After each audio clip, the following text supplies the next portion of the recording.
Scratch Babble. Hello. Alright, I'm going to do a ride review on the 16-tooth Sprocket.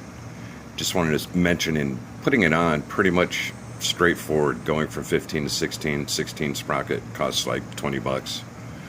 It looks a little different from the original. There aren't the rubber gaskets around it that there are on the OEM. But it's pretty easy to figure out which side goes which direction on the new Sprocket without the gasket. One side has a raised, for lack of a better term, hub that faces in. Anyway, 27 millimeter socket breaker bar. Loosen it up. Loosen your chain tension and the rear axle. Once that's loosened, take the back chain off. Then you can get the front chain off. Getting the sprocket off the spindle,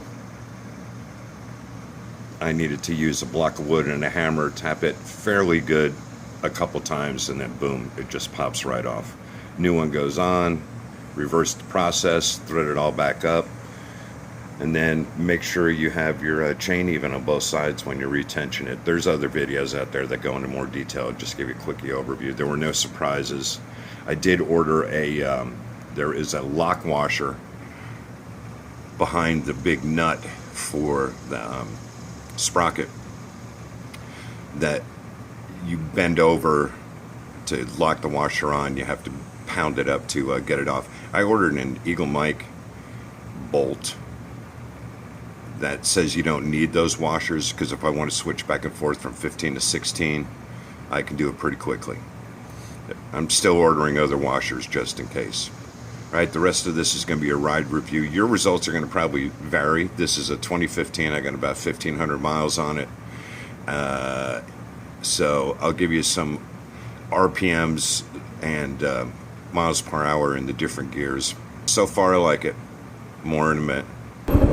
Okay, once this light changes, I'll give you some speeds and RPMs related to each gear. And then I'm going to take it to the little area, do a little loop where I can get up to 70 miles an hour, so I'll give you the RPMs there. Alright. 4,000 RPMs is 22 miles an hour in first gear. 4,000 RPMs is 37 miles an hour in second gear.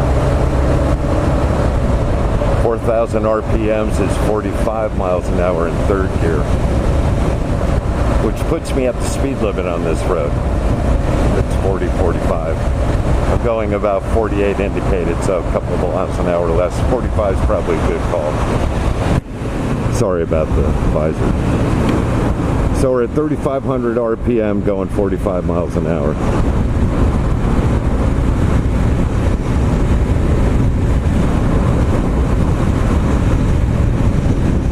The biggest thing I've noticed is because the gearing is so different with such a minor change, it takes you a while to get used to it again. Mostly from the standpoint, not starting, like here I started in first gear, 4,000, 22 miles an hour. It hasn't been a problem like starting in first. Again, I adjusted the clutch so it releases a little earlier, and that's made all the difference. Just give it a little gas. But it's forgetting what gear I'm in. I keep thinking I'm a gear higher than I am. So there'll be times where I think I'm shifting down in a second. This is where it's bit my ass a couple times. I think I'm shifting down in a second, and I'm actually shifting down in a first. And yeah, it'll lock the wheel, not lock the wheel, but it'll slow you down faster than you thought you were going to slow down. I will say I haven't had to ride this in bumper-to-bumper traffic, so I'm not sure exactly how that's going to affect it at all. When I ride to work, there's nobody on the road, and on the ride home, it's during the middle of the day rather than afternoon rush hour, so I have not had a problem with lugging at all, other than, as I mentioned earlier, mentally knowing what gear I'm in and knowing what the RPM should be from the 15 tooth, and they're different for the 16 tooth, and I lug because I need to gear down one more than I usually would with the 15 tooth. Again, if I'm babbling and this isn't making any sense, I apologize. I'm a little loopy, not loopy, but a little under the weather. If I was loopy, I wouldn't be riding.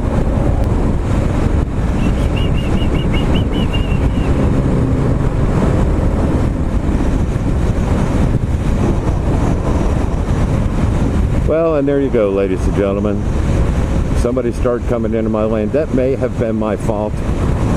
Somebody started coming in my lane, didn't see me. I'm not pissed. That'll just take my focus away.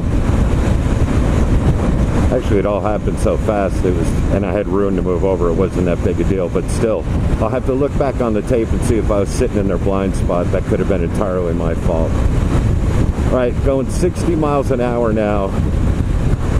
Fifth gear, 3,800 to 3,900.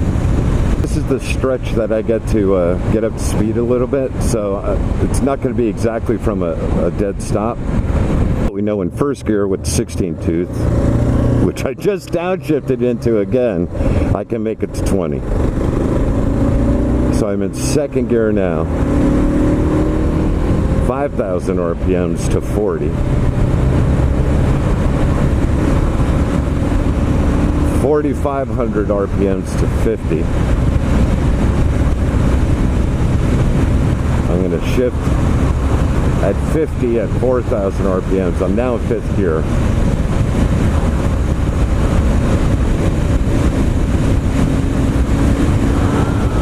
$60 miles an hour at 4,000 RPM.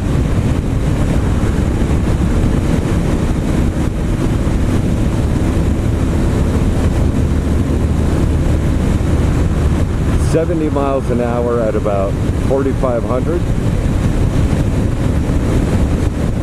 And I gotta say, it's a lot smoother than it was at 45, a lot less buzzy than it had been at 70, 4,500 RPM. 75 miles an hour at 5,000. Actually, I'm more like 78. All in all, a much less buzzy ride, more enjoyable ride. How would this do for you off-road? No idea. I'm going to find out this weekend, and that's going to be mostly dirt roads. But for my use right now, and for the next while, I don't expect to be doing anything extreme off-road, although I will be going off-road. I'll do another review when I actually get on the Eglin Reservation. I'm going to do some dirt and some lighter trails, but for my current usage, the 16.2 Sprocket's a winner. And if you could change it to back to the 15 in like 15 minutes, then it seems to be a no-brainer to pick one up, put it on to ride to your adventure, swap it out to have your adventure, put it back on for the commute home. All right, I'm going to go home and take the meds that I put off taking before my ride. Have a good one. If you have any questions, leave them in the comments. Thanks for watching. Appreciate it very much. Almost at 100 subscribers. I don't know how the hell that happened. And I enjoy talking with you guys.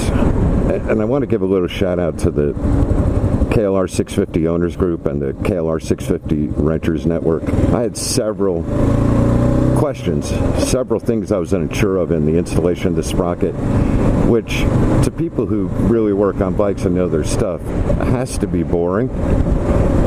But in both cases, on both pages, not one smart-ass comment, at least none that weren't meant in fun and taken that way as well.